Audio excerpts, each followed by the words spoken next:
होने जा रहा है देश का सबसे बड़ा मुकदमा, आपकी अदालत, रजत शर्मा के साथ।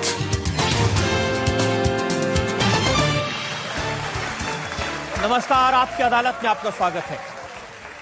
आपकी अदालत में आज पेश करेंगे फिल्मी दुनिया के एक चमकते सितारे को, एक ऐसा सितारा जिसने हर तरह के रोल किए, लोकप्रियता हासिल की, अवार्ड जीते और आलोचकों की सराहना जीती।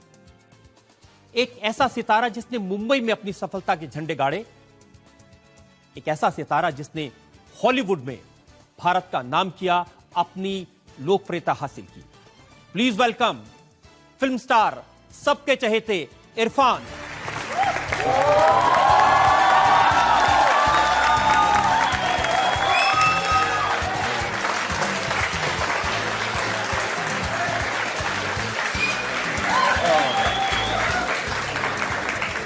और तालियां बजते रहे। आज के शो के जज को आमंत्रित कर रहा हूं, टाइम्स ऑफ इंडिया के मेट्रो एडिशन के एडिटर अंशुल चतुर्वेदी,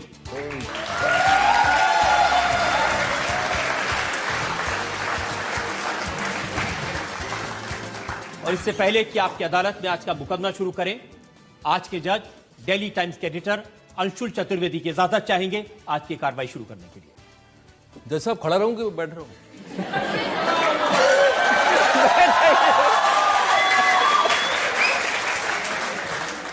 शुरू करिए। और इससे पहले कि इरफान पर इल्जामात और सवालात का सिलसिला शुरू हो, एक नजर डालेंगे इरफान के film career. Film star Irfan ने मुंबई में अपना करियर शुरू किया। टीवी सीरियल से चाणक्य, भारत एक खोज से लेकर बनेगी अपनी बात, चंद्रकांता और स्पर्श तक, फिर मीरा नायर ने सलाम बॉम्बे में इरफान को एक छोटा सा रोल ऑफर किया। अरे तेरे हाँ बोलने चिट्ठी पहुंचेगी क्या? इसके बाद इरफान ने 2 और फिल्में की जिन्हें किसी ने नोटिस नहीं किया। फिर London based director Asif Kapadia ने इरफान को द वॉरियर में लीड रोल दिया। इस फिल्म ने इरफान को एक पॉपुलर फेस बना दिया। इसके बाद मकबूल में इरफान की अदाकारी की तारीफ हुई। दिल दोस्त है कि मुखालिफ, खुदा जाने। फिल्म हासिल के विलन इरफान को फिल्म फेयर अवार्ड मिला। और जान से मार देना बेटा। मार देंगे साले। हम रह गए ना, हम मारने में देने लगा भगवान पैसा। ये बात। इरफान की फिल्म मेट्रो बॉक्स ऑफिस पर हिट हुई। इस दौरान इरफान को इंटरनेशनल फिल्मों में भी काम मिलता रहा। And my wife is giving me hell. And I've got a desk full of murderers, rapists, extortionists, bum bandits and you. Slumdog millionaire के पुलिस इंस्पेक्टर इरफान हिट साबित हुए। Whole bloody night, Srinivas, what have you been doing? तुम्हें detain किया गया। New York में FBI agent का role सराहा गया। चाहो तो भी अपनी मर्जी से किसी से बात भी नहीं कर सकते। पान सिंह तोमर में रियल लाइफ परफॉर्मेंस ने इरफान को बुलंदी पर पहुंचा दिया। हॉलीवुड में द अमेजिंग स्पाइडरमैन और लाइफ ऑफ पाई में इरफान ने बेहतरीन एक्टिंग की।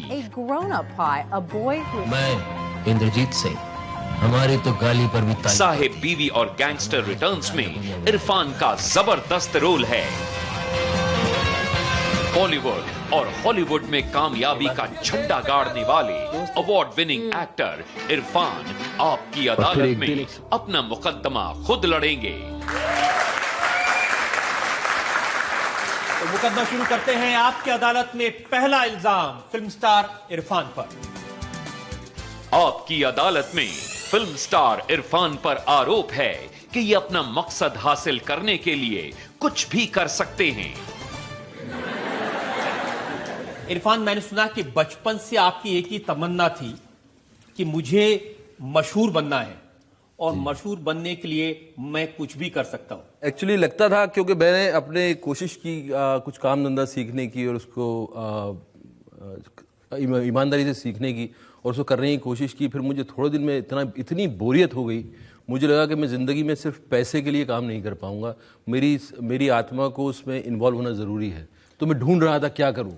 तो फिर मैंने कुछ फिल्में देखी तो मुझे लगा कि ये एक फील्ड है जिसमें शायद मैं मैं कुछ कर सकता हूँ। लेकिन फैमिली के लोग तो आपको फिल्म देखने भी नहीं देते थे, वहां परंपरा थी कोई फिल्म देखने भी ना जाए, इतनी समझते थे इतना गिरा हुआ काम है।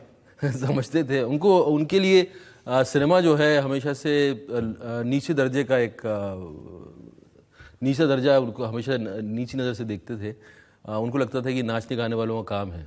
तो मैंने अपनी माँ को कन्विंस करने की कोशिश की कि मैं नाचने गाने नहीं जाऊँगा इंडस्ट्री में, मैं थोड़ा कुछ अच्छा काम करूँगा। लेकिन उनके समझ में नहीं आया, वो कभी माने नहीं। लेकिन मेरे अंदर की आवाज़ थी तो मैंने पूरी करना इसको लाजमी समझा। मिथुन चक्रवर्ती को आप बड़ा हीरो समझते थे, अपना उनकी नकल करने की कोशिश करते थे। किसी ने मुझे कह दिया था कि तुम्हारा चेहरा मिलता है उससे, मिथुन चक्रवर्ती से। तो उनकी फिल्में आती थी उस दौरान में, उनके बाल ऐसे रहते थे नीचे और उनके बड़े मुलायम बाल थे, ऐसे नीचे गिरते थे। मेरे बाल हार्ड और कर्ली बाल थे। तो हमारा पैसे भी नहीं होते थे, लेकिन कोई हम नाई ढूंढते थे, कोई बार बार जो इन बालों को इस तरह से ड्राई करके नीचे कर दे। तो वो नीचे तो कर देता था, लेकिन वो नारियल जैसे बाल जो थोड़े दिन नीचे रह के ऐसे रहते थे। तो उसमें हमने कई फोटो भी खिंचवाए हैं मिथुन चक्रवर्ती की तरह। तो बड़ा सुकून मिलता था कि मैं उनकी तरह दिखता। आज जब वो फोटो देखते हैं तो कैसा लगता है? अच्छा लगता है मुझे। मिथुन आज भी बहुत अच्छे लगते हैं। अब तो मैं उनका पड़ोसी हो गया हूँ, वो मेरे आसपास ही रहते हैं, कहीं मैंने सुना है, तो मैं उनसे मिलने जाऊँगा। लेकिन आपके फादर मैन उसमें वो आपको टफ बनाना चाहते थे, एक शिकारी जैसा, हंटर जैसा। वो शिकारी आदमी थे, शिकार करते थे, हम जाते थे साथ में शिकार खेलने, हमें अच्छा लगता था जंगल देखना।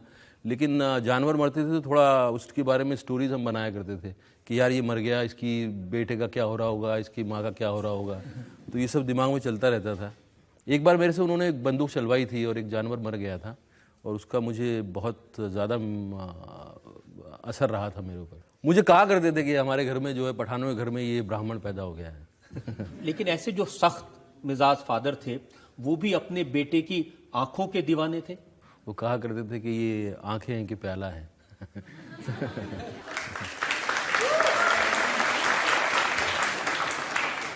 लेकिन ऐसे ही परिवार की आंखों में धूल झोंक के आप झूठ बोल के एनएसडी चले गए। वो धूल झोंकना जरूरी था, क्योंकि मुझे और कुछ समझ में नहीं आ रहा था। मेरी जिंदगी जयपुर में जो है एक तरह से एग्जॉस्ट हो चुकी थी, और कुछ नहीं होता था। वही दोस्तों के साथ बैठे हुए हैं और वही कॉलेज की तरफ जाना, लड़कियों को छेड़ना, लड़कियों के पीछे जाना, और छेड़ भी नहीं पाते थे हम, तो छेड़ भी नहीं पाते थे। बस ये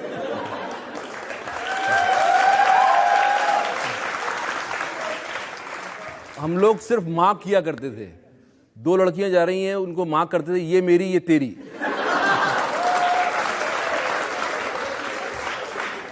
और उसके बाद आपस में झगड़े भी रहते थे कि नहीं यार वो तो मेरी है। और फिर उनसे घरों तक जाया करते थे पीछे पीछे, और फिर सोचा करते थे कि कैसे इस तक मैसेज पहुंचाया जाए। तो ये प्रोसेस चलता था 4 महीने, 5 महीने, 6 महीने।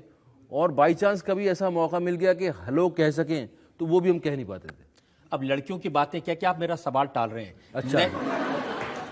नेशनल स्कूल ऑफ ड्रामा में एडमिशन लेने के लिए आपने झूठ बोला। एक तो मेरी माँ को झूठ बोला। मैंने कहा कि मैं यहाँ एक्टर बनने नहीं जा रहा हूँ, मैं यहाँ एक्टिंग सीखने जा रहा हूँ। यहाँ से सीख के मैं जयपुर यूनिवर्सिटी में आऊँगा और यहाँ टीचर बन जाऊँगा, लेक्चरर बन जाऊँगा। तो कन्विंस हो गई। और फिर एनएसडी वालों को मैंने झूठ बोला कि मैंने 10 नाटक किए हैं और मैं सिनेमा से मेरा कोई लेना देना नहीं है, मैं नाटक करूँगा, नाटक सीखूँगा और फिर नाटक ही करूँगा बस। तो ये मेरे झूठ थे, लेकिन मेरे लिए लाजमी था, वो ज़रूरी था बोलना। लेकिन ये मैंने सुना कि आपने वहाँ पर एक्टिंग सीखी बड़ी सिंसियरली। वो मेरा ध्येय था, और वही मैं सीखने गया था। इसलिए लोग कहते थे कि ये एनएसडी में आया है, इसका किसी ताल्लुक नहीं है, ये अपना एक कोकून में रहता है, अपना एक इसका एरिया है, इससे बाहर नहीं निकलता। लेकिन मुझे ऐसी गलतफहमी थी कि मैं जिस दिन एनएसडी जाऊँगा, टीचर मुझे कुछ सिखाएंगे और मैं नेक्स्ट डे एक्टर बन जाऊँगा। तो वो उसके पीछे में लगा रहा और जद्दोजहद थी एक अजीब सी। लेकिन मुंबई पहुँचे तो आपको काम नहीं मिला किसी ने? मैं काम ढूंढने नहीं गया। मुंबई मुझे जो बुलाया गया तब मैं गया। ये जो टीवी सीरियल्स में जब आप एक्टिंग करते थे, वो मुझे ऑलरेडी गोविंद दहलानी जी ने बुला लिया था। उन्होंने मेरे साथ 3 फिल्में की थी जो दूरदर्शन पे अभी भी आती रहती हैं कभी कभी। और उसके बाद फिर मैं जब बम्बई में 3 फिल्में की तो फिर मैं वहीं रुक गया। लेकिन सीरियल भी आपने कैसे किए? एक चाणक्य किया, एक आपने ग्रेट मराठा किया, जय हनुमान नहीं किया। वो एक एपिसोड किया था, फिर मैं भाग आया था वहां से। लेकिन इसमें दिक्कत क्या, अच्छे तो सीरियल हैं चाणक्य और... नहीं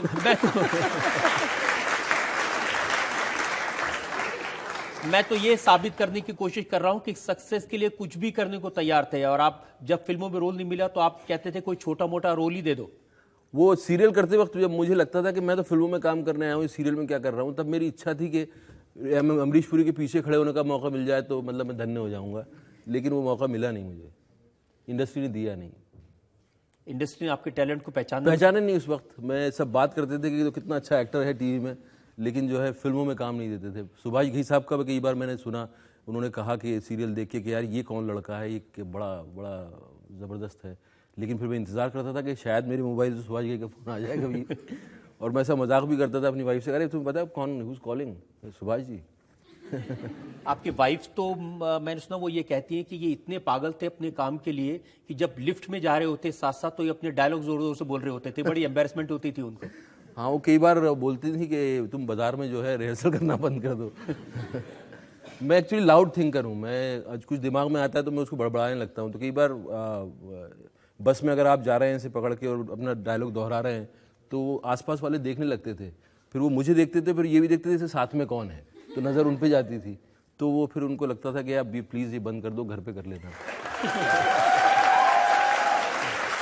पान सिंह तोमर में एक गाना है, तेरी अखियां दो नाली, आप पर फिट होता है, और तेरी बत्तियां दो नाली आपकी बातें सुन के लग रहा है।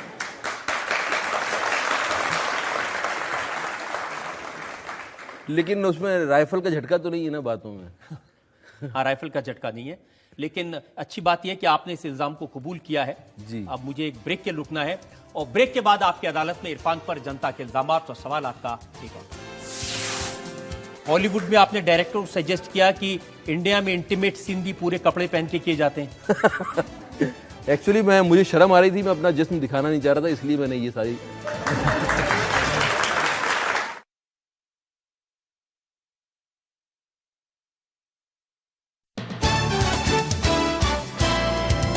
Welcome back. आपकी अदालत में आज हमारे मेहमान हैं मुंबई से लेकर हॉलीवुड तक अपनी अदाकारी से अपनी छाप छोड़ने वाले फिल्म स्टार इरफान। आपकी अदालत में अगला आपकी अदालत में फिल्म स्टार इरफान पर इल्जाम है कि इनकी अप्रोच नेगेटिव है। इरफान, ये सही है कि मुंबई में जब आपको काम नहीं मिला और जो काम मिला वो आपकी पसंद का नहीं था तो बोरिया बिस्तर बांध के आप वापस घर जाने को तैयार हो गए थे? मैं एक्चुअली बोर हो गया था बहुत, और मैं बोरियत नहीं झेल सकता। मैं इस काम में इसको काम नहीं बनाना चाहता। ये जो मेरा विधा है, जो भी मैं सीख रहा हूँ, जो भी कर रहा हूँ, इसको मैं काम की तरह नहीं ले सकता। काम की तरह लेता हूँ, लेकिन उसमें मुझे मज़ा आना ज़रूरी है, मेरी आत्मा जिंदा रहना ज़रूरी है। तो वो जहाँ जिस हाल में जिंदा रहेगी वहाँ जाऊँगा मैं। तो जब भाग रहे थे मुंबई छोड़ के घबरा के, तो रुके कैसे? वो हमारे दोस्त हैं तिग्मांशु धूलिया, उन्होंने बोला कि अरे रुक जा, तुझे थोड़ा नेशनल अवार्ड दिला देता हूँ, फिर चला जाना। तो वो आज तक दिलवाया नहीं। हासिल, जिसमें आप विलन बने थे, खलनायक। मैं खलनायक था और काफी हिट हुए थे। हाँ, मैं हिट हुआ था बिल्कुल। और सुना उसके बाद में काफी ऑफर्स आ रहे थे आपको विलन बनने के, खलनायक के रोल की। रोज 2 फिल्में आती थी और आप हीरो बनना चाहते थे। मैं खलनायक ही खलनायक बनता रहूं, ये मैं नहीं चाहता था कि कुछ और बनाओ। खलनायक कर दिया हमने, अब कुछ और करेंगे। तो यही तो मैं आपसे कह रहा हूँ, ये नेगेटिव अप्रोच है। जो मिल गया उससे खुश नहीं, अब खलनायक सफल हो गए तो हीरो बनना है। सही बात है। एक्चुअली मेरी अप्रोच जो है नेगेटिव है, ये करेक्ट है। नेगेटिव इस तरह से कि मैं अपने आप को क्रिटिसाइज ज्यादा करता हूं। मकबूल से आप खुश हुए जिसमें आपको हीरो बनने का मौका मिला आपका? बिल्कुल, मैं बहुत खुश हुआ और मुझे बहुत अच्छा लगा। वो फिल्म मेरी one of the favourite film है। आपके मन में ये रहा कि मेरे जैसी शक्ल का आदमी हीरो कैसे बन जाएगा?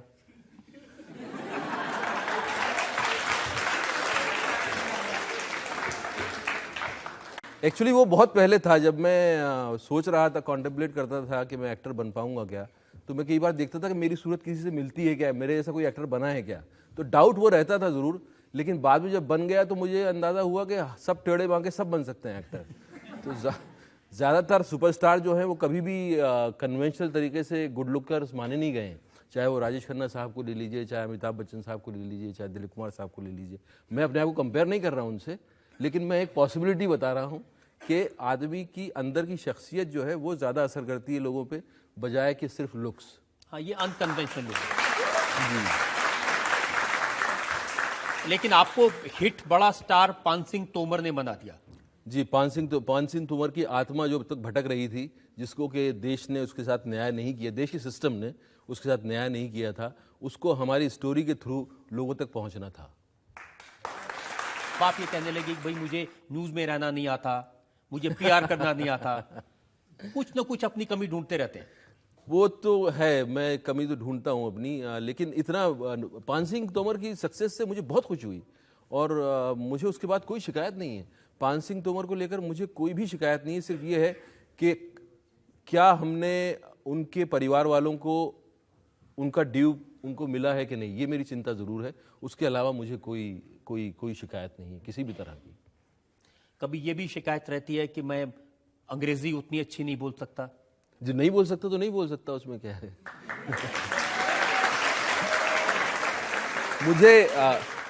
मुझे एक्चुअली जब मैं उतना पॉपुलर नहीं हुआ था, मैं बम्बई में स्ट्रगल कर रहा था, तो मेरे करीब वाले लोग काफ़ी कहा करते थे कि if you want to break in you should try to learn English, you should look like English class, you should look like elite. और मुझे इस बात से बहुत प्रॉब्लम हुआ करता था।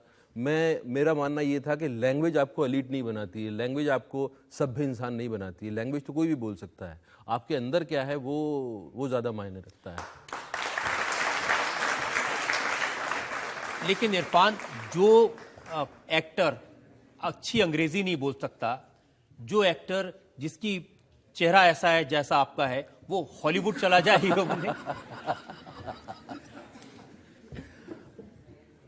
एक्चुअली चेहरे का ही खा रहा हूँ मैं, चेहरा मेरा बहुत पसंद आता है हॉलीवुड को, और वो मुझे जो है वो अलग अलग खिताब देते रहते हैं और मेरे चेहरे से मेस्मराइज्ड है। लेकिन जब आप हॉलीवुड के डायरेक्टर्स आपको अंग्रेजी बोलने के लिए कहते हैं, मैंने सुना कि ये जो अभी फिल्म आई थी लाइफ ऑफ पाई जी, इसमें आपको अलग ही तरह से अंग्रेजी बोलने को कहा गया। हाँ, अब अंग्रेजी देखिए, एक तो वैसे बोलना होता है, लेकिन जहाँ तक रोल का सवाल है वहाँ मैं कमी नहीं छोड़ता हूँ। अब वो नेम सेक में हो तो वहाँ बंगाली एक्सेंट में अंग्रेजी बोलना था मुझे, तो मैंने उसकी पूरी तैयारी की। यहाँ उन्होंने कहा कि अमेरिकन जनता को एक दो नमूने दिखा दीजिए, ये बंगाली स्टाइल में अंग्रेजी कैसे बोली जाती है। मुझे इस वक्त तो याद नहीं रहा वो बंगाली स्टाइल में बोलता था। मुझे बहुत अभी जहन में नहीं आएगा, लेकिन ये लाइफ ऑफ पाई में जो है उन्होंने कहा कैनेडियन फ्रेंच इंडियन एक्सेंट, तो ऐसा मैं कहाँ से लाऊं कैनेडियन फ्रेंच इंडियन। तो मुझे पता नहीं था कि मुझे ट्रेनर हायर करना चाहिए, और तब मैं अपने ही में कोशिश करता रहा। 3-4 महीने उसमें बर्बाद हो गए। जब जाके शूटिंग करने लगे तो उन्होंने कहा ये तो एक्सेंट ठीक नहीं है। खाली अंग्रेजी में खालिस अंग्रेजी में बोलिए, तो फिर चेंज करना पड़ा सब। और अमेजिंग स्पाइडरमैन में वो एक फिल्म, उसमें भी वो अंग्रेजी एक्सेंट है, उसमें कोई इंडियन एक्सेंट की ज़रूरत नहीं थी, तो वो भी अमेरिकन एक्सेंट है। यही तो हमारे जो लोग हैं वो सब जानना चाहते हैं कि अगर अंग्रेजी ना आती हो तो भी कैसे अमेरिकन एक्सेंट में बोला जा सकता है। वो तो आजकल की सब ये इनको सिखाते रहते हैं। वो जो आजकल सर्विस नहीं चलती रात को जो टेलीफोन में बात करते हैं, कॉल सेंटर। हाँ।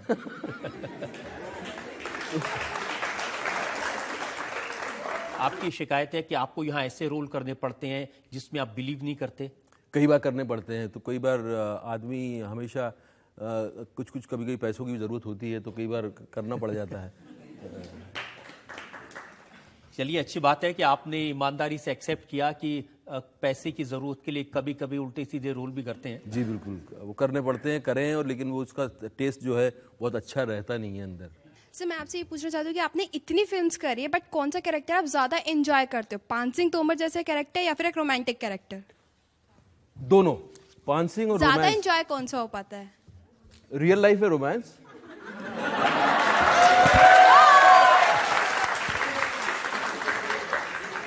और सिनेमा पे पान सिंह। मीन्स रोमांटिक ज्यादा है?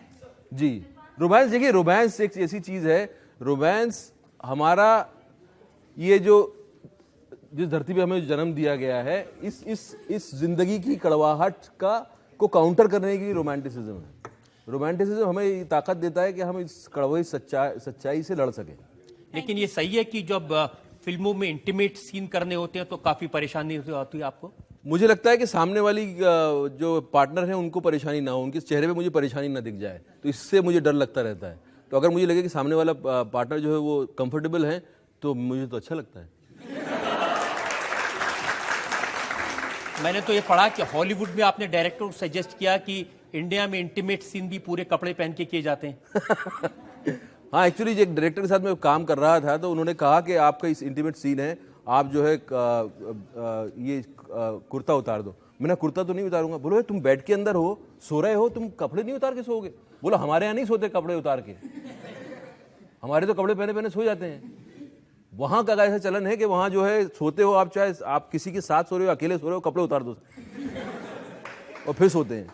तो मैंने उनको कहा भाई हमारा ये हिंदुस्तान है, मैं तो हिंदुस्तानी कैरेक्टर कर रहा हूँ, मैं तो कुर्ता पहन के करूंगा। तो मैं कुर्ता पहन के मैं सोया। एक्चुअली मैं मुझे शर्म आ रही थी, मैं अपना जिस्म दिखाना नहीं चाह रहा था, इसलिए मैंने ये सारी।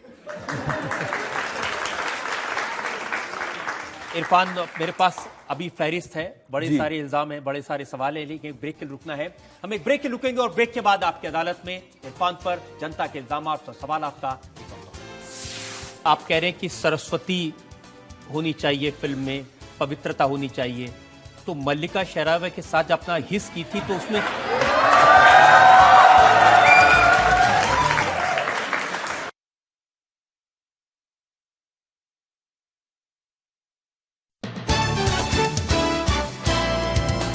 Welcome back. आपकी अदालत में आज हमारे मेहमान हैं फिल्म स्टार इरफान। आपकी अदालत में इरफान पर जनता की तरफ से अगला इल्जाम। आपकी अदालत में फिल्म स्टार इरफान पर इल्जाम है कि ये फिल्मी दुनिया की परंपराओं को तोड़ना चाहते हैं। इरफान, आप कह रहे थे कि कभी कभी पैसे के लिए काम करना पड़ता है और जब पैसे के लिए आप काम करते हैं तो आपको दुख होता है, पेनफुल होता है, लेकिन हमारी इंडस्ट्री की परंपरा तो यह है कि हर बड़ा स्टार सिर्फ पैसे के लिए ही काम करता है। मेरा मानना नहीं है कि हर बड़ा स्टार पैसों के लिए ही करता होगा। हम तो सुनते हैं कि 100 करोड़ नहीं मिल जाए तो बड़ा स्टार नहीं होता। वो एक अजीब सा श्राप डाल दिया गया है फिल्मों के ऊपर। परंपरा तोड़ना शायद मेरा जन्मसिद्ध अधिकार है। ये मुझे ऊपर वाले ने मुझे इस मिशन के साथ भेजा है। मैं परंपराओं पे सवाल उठाऊंगा और तोड़ने की कोशिश करूंगा। मैं तो आप ये कह रहे हैं कि ये जो 100 करोड़ वाले फिल्म स्टार्स हैं, इनको तोड़ के आप बड़े, इनसे बड़े 1000 करोड़ वाले स्टार बनेंगे? नहीं, 1000 करोड़ वाले तो मैं हूं। मेरी फिल्में जो है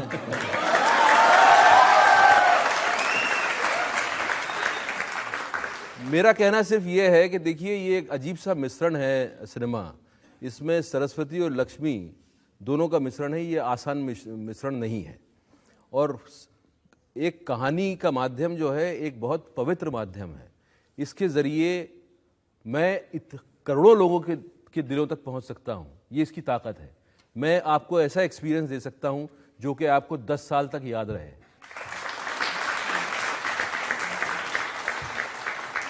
इरफान, आप कह रहे हैं कि सरस्वती होनी चाहिए फिल्म में, पवित्रता होनी चाहिए, तो मल्लिका शेरावत के साथ अपना हिस्स की थी तो उसमें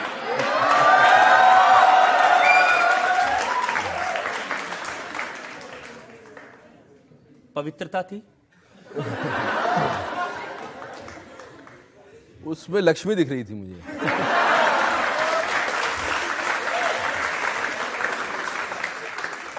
उस वक्त लक्ष्मी जी हावी थी मेरे पर।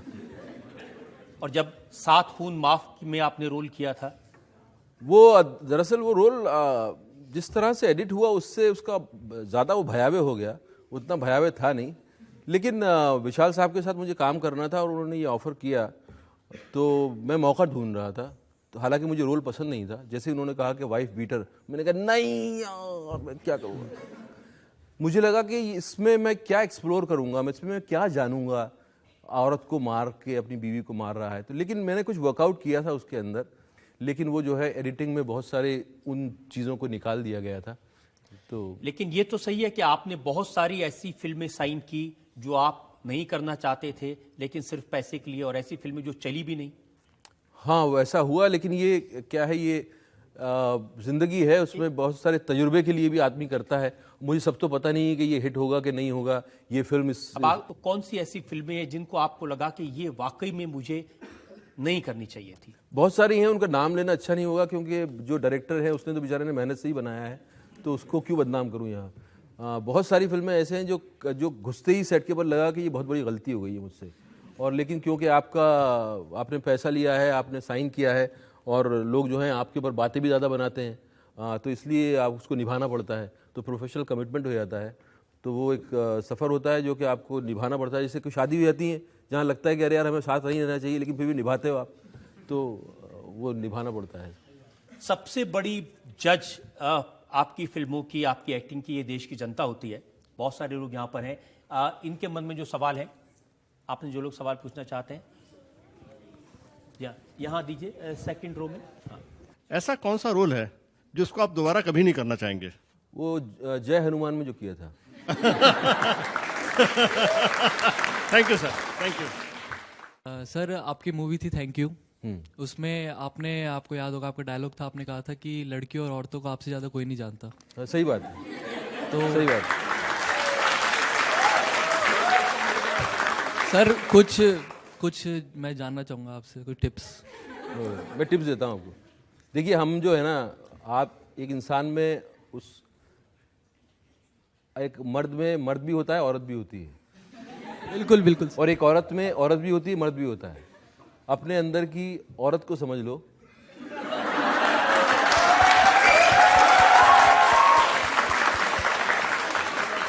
लेकिन एक बात और बताऊं, इससे कुछ हेल्प नहीं मिलती है।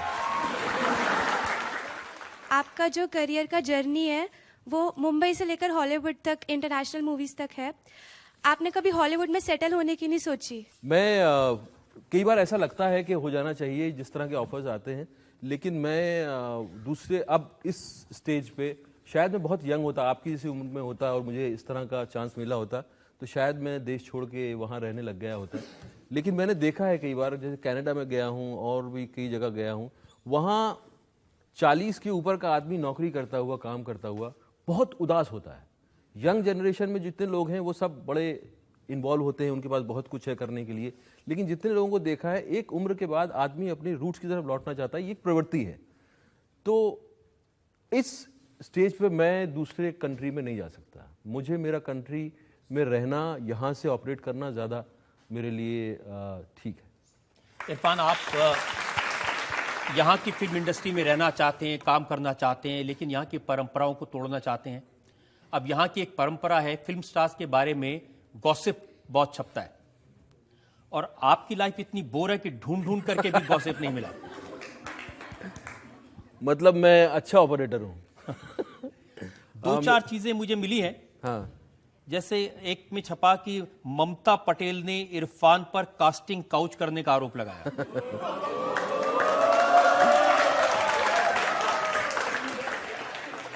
मेरी अभी ऐसी हैसियत नहीं हुई है कि मतलब मैं किसी कहूँ कि इनको रोल दे दो और वो रोल मिल जाए, तो इसलिए कास्टिंग काउच में मतलब अभी मौका मिला नहीं है, मौका मिलेगा तो मैं बताऊँ। एक और खबर ये छपी कि माही को लेकर इरफान और तिग्मांशु के बीच में दरार आ गई।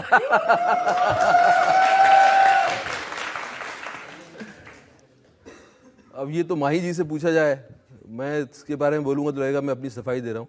नहीं, माही अपने आप में बहुत ही साफ स्वच्छ दिल की लड़की हैं, और मुझे नहीं लगता कि तिग्मांशु और मेरे लिए दरार आने के लिए एक लड़की की ज़रूरत है। हमारी दरार आनी होगी तो वैसे ही आ जाएगी, नहीं तो किसी से भी नहीं आएगी। सुना है कि काफ़ी दोस्त हैं आपके, और मेरे बहुत अजीज़ दोस्त हैं, मेरे इकलौता दोस्त है वो, जिसने मुझे बहुत सिखाया है, और जिसके साथ मेरा अगर मन हो तो मैं हर जन्म में उसके साथ दोस्त बना रहूँगा, और उसको मेरा बस पड़े तो मैं उसको ख़रीद के अपने घर में रख लूँ। लेकिन आपको अपनी लाइफ काफ़ी बोरिंग नहीं लगती कि इतना ढूंढने के बाद में मुश्किल से 2 गॉसिप मिली आपके बारे में? मैं वही तो कह रहा था कि इससे कुछ फ़ायदा नहीं होता। मैंने समझने की कोशिश की, मैंने कोशिश नहीं की, मैंने औरतों को समझने की कोशिश की, मैंने जो कोशिश करना चाहिए वो नहीं कर पाया मैं। इरफान, जो परंपराएं हैं, हमारी तो कामना ये कि ऐसी परंपराओं को तोड़ते रहें, जो खराब परंपराएं हैं अच्छी परंपराएं आप बनाते रहें। मुझे एक और ब्रेक के रुकना है, और ब्रेक के बाद आपकी अदालत में इरफान पर जनता के इल्जामात और सवाल का। हम एक्टर तो थे नहीं, तो हमें सीखना पड़ा था एक्टिंग, तो उसके लिए मेरी जद्दोजहद थी कि मैं अगर एक्टिंग नहीं सीखा तो मैंने यहाँ के क्या किया फिर। तो वो एक दबाव तब था, लेकिन अब मैं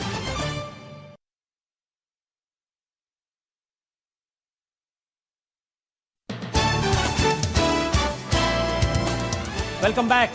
आपकी अदालत में आज हम जनता की तरफ से सवाल पूछ रहे हैं फिल्म स्टार इरफान से।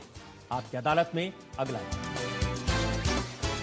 आपकी अदालत में फिल्म स्टार इरफान पर आरोप है कि यह हमेशा दबाव में रहते हैं।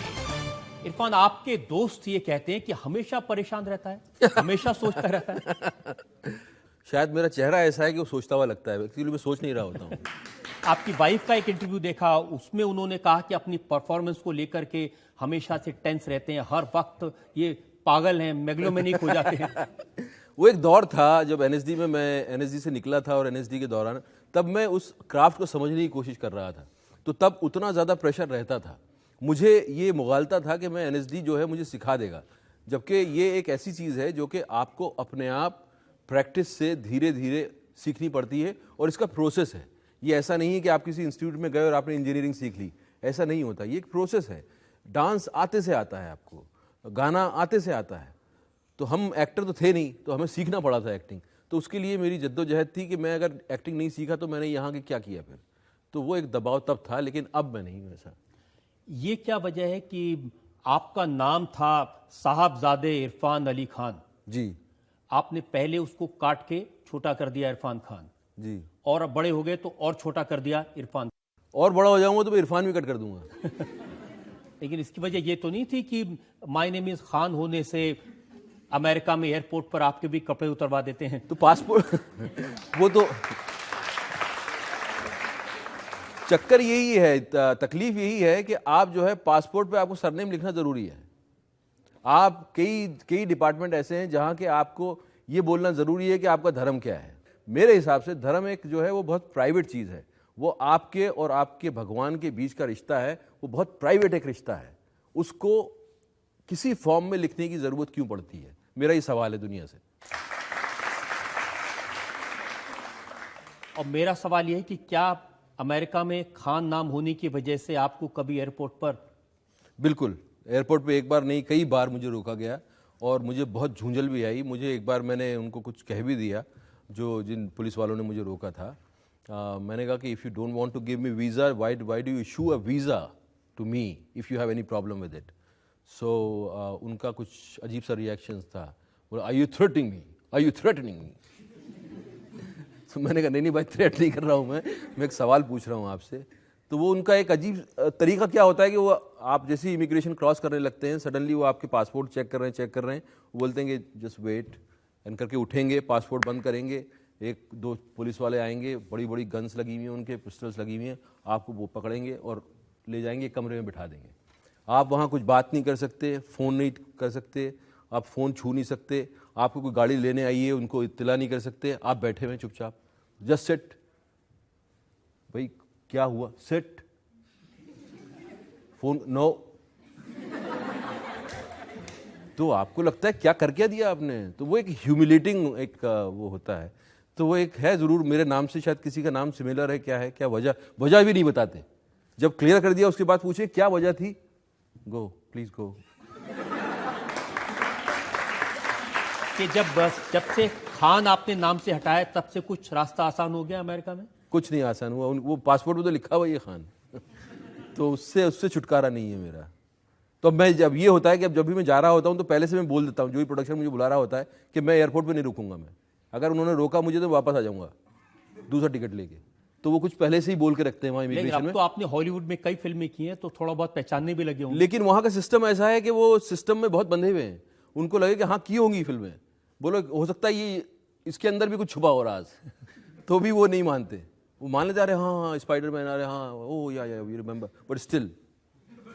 सलाम मुंबई से लेके स्पाइडरमैन तक काफ़ी अचीवमेंट्स ऑफ जर्नी रही है। इन सब में सर आपकी एक चीज़ बहुत साथ दी है, आपका हमेशा साथ देती है, वो है आपकी आंखें। आपकी आधी से ज़्यादा एक्टिंग आपकी आंखें करती है, जो कि आपकी यूएसपी है। तो क्या आप इसका यूज़ करते हैं हर बार हर मूवी पे? बहुत बहुत शुक्रिया तो आपको कॉम्प्लीमेंट देने का। देखिए ये इसमें मेरा कोई योगदान नहीं है, ये ऊपर वाले ने दिया है जैसा दिया है। उसमें लेकिन आँखों का ये होता है कि जो आप कर रहे होते हैं, जो आपके अंदर चल रहा होता है, वो कहीं ना कहीं आपकी आँखों में उसका इम्प्रेशन आता है। और हो सकता है मेरी इतनी शिकायतें हैं ज़िंदगी में, इतने सपने हैं, इतनी एस्पिरेशंस हैं, वो सब झलकती हों, तो ये आप डेलिबरेटली यूज़ नहीं करते।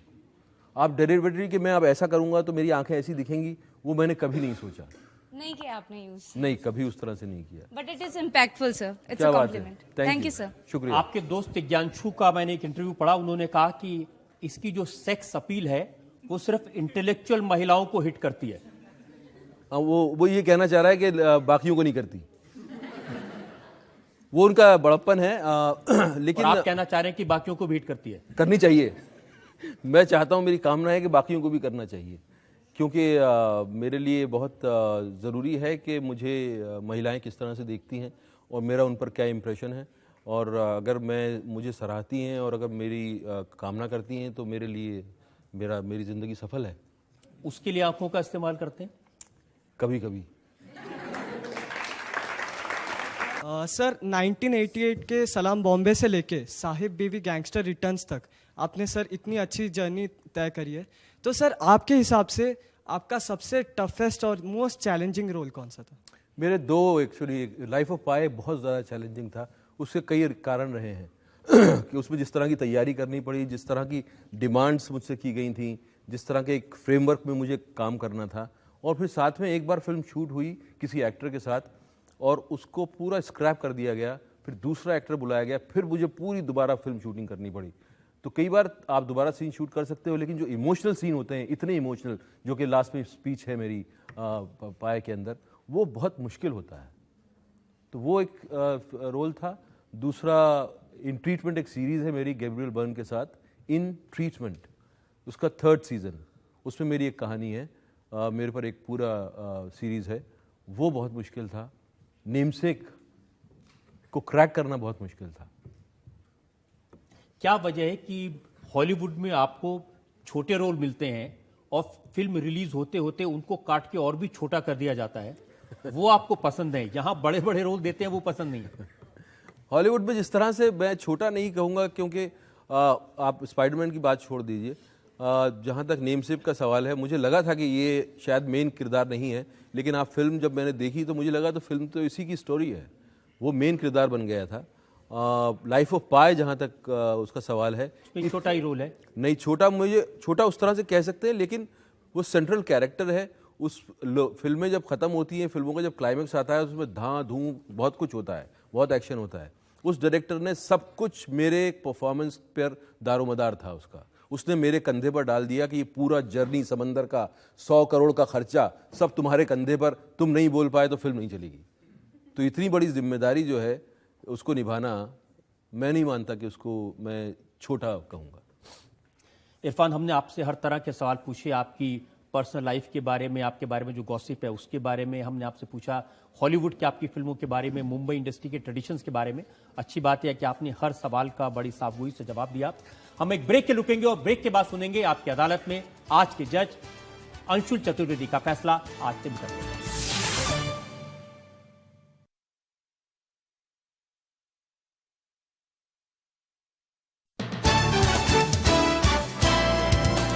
Welcome back.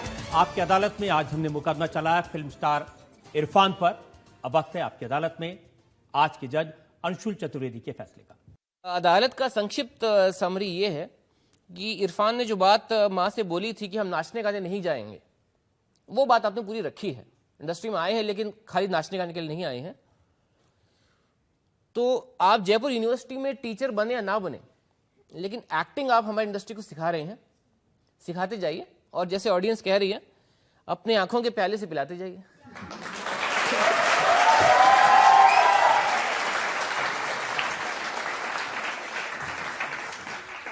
बहुत बहुत शुक्रिया सर, बहुत बहुत शुक्रिया। हमें उम्मीद है कि इरफान इसी तरह से मुंबई में, हॉलीवुड में भारत का नाम करते रहेंगे, अपनी एक्टिंग से लोगों का मनोरंजन करते रहेंगे और लोगों को नई नई सीख देते रहेंगे, तरह तरह के किरदार निभाते रहेंगे और सफलता की और बुलंदियां छूते रहेंगे।